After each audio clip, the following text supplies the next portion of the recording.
feel strong, I feel lean. I don't think I've ever gone into training camp in shape.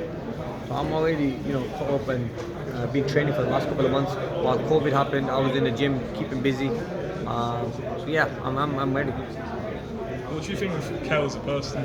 Is there genuine bad blood now? Yeah, genuine, there's bad blood there. Genuinely, we don't like each other, and I think he's very disrespectful, and he's very, I think it's more just the jealousy he's had all the time. He's a very jealous person, and what I've done in my career, he's been envy of that, and it is one of them things. You just have to, you want to punch him in the face, and that's what I'm going to do come Saturday night on February 19th. What do you think of the man saying the winner should fight Conor then?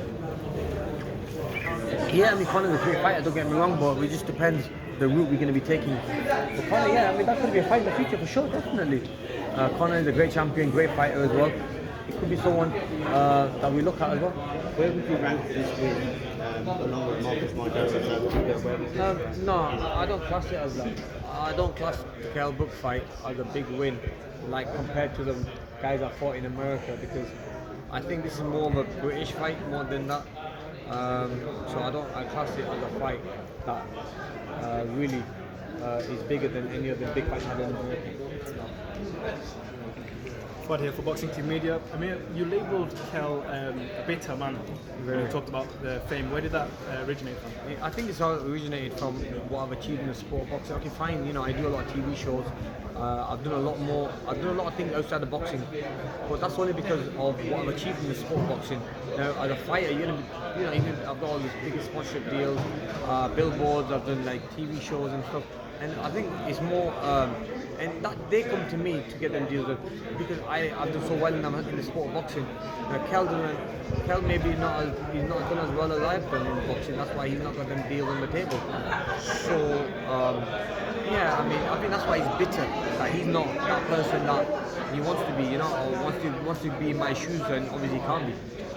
You also mentioned in the past how after you've taken losses, certain members of your team might have left. Are you now cautious about who you have around in the circle of the team? In life, boy, it's one of them things where you have good and bad, and you just leave it to God. And I've had many trainers, different trainers, and I've also had different team members part of it. But I think this is a team I like, a good team around me, and I'm very happy this way. Last question from me, Terence Crawford's camp. It's a bit of a bond there now. It's a good place to be, Bowman. Definitely. What inspired that camp? Why pick them? I think what inspired me is that I've known Bomac a long time.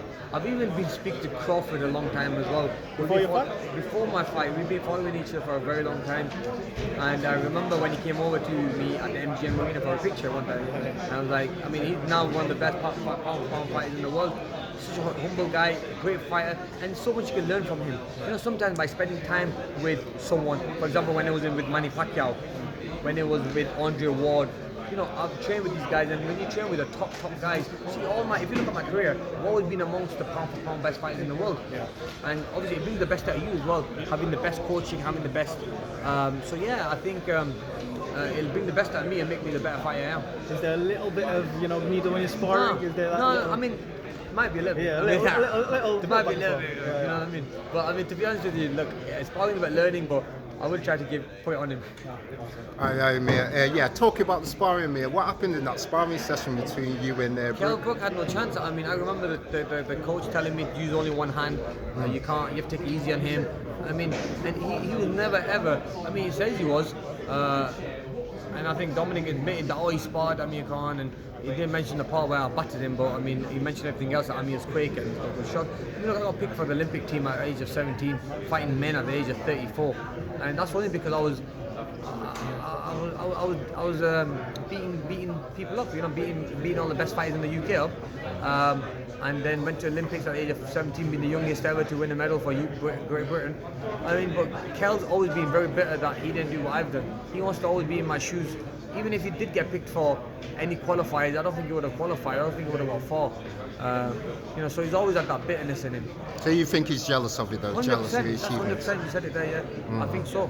And you know, and also then with the TV deals that we get all the biggest TV deals, like we do a TV show. He doesn't like that, you know. Obviously, you two came head to head, and there's a bit of shoving. What was said on that head to head? I mean, it didn't make sense what he was saying.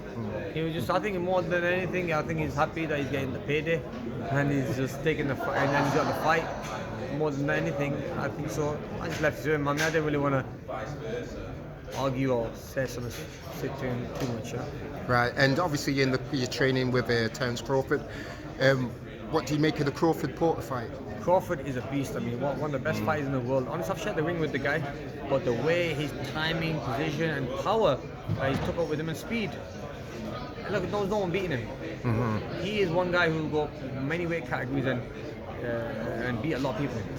One of the best fighters I've seen. And to be amongst him in the camp and have the same training and to be the same way and training and sparring with him will be one of the best things ever. And the last one from me, what do you make of Teofimo Lopez losing all these bouts on the weekend? Did you see that coming? Teofimo is a great champion, but I just feel that, look, he'll come back. You always have these days in boxing where you have he suffered a bad cut which may have took his performance down a little bit, but and took his eye off the game and off the game plan. But look, Teofimo is a brilliant champion, and I think he still has it in him to win them titles back. It was a close fight, but it's one of them things, you know. It's a little bump in the road. What he needs to just forget about it and move forward and work hard to beat this guy. And do you have a message for Cal? The message to Kell is make sure you're ready. Make sure you're ready on come Saturday, and I can't wait to share the ring and punch him right in the face. Thanks a lot, Amir. Good luck.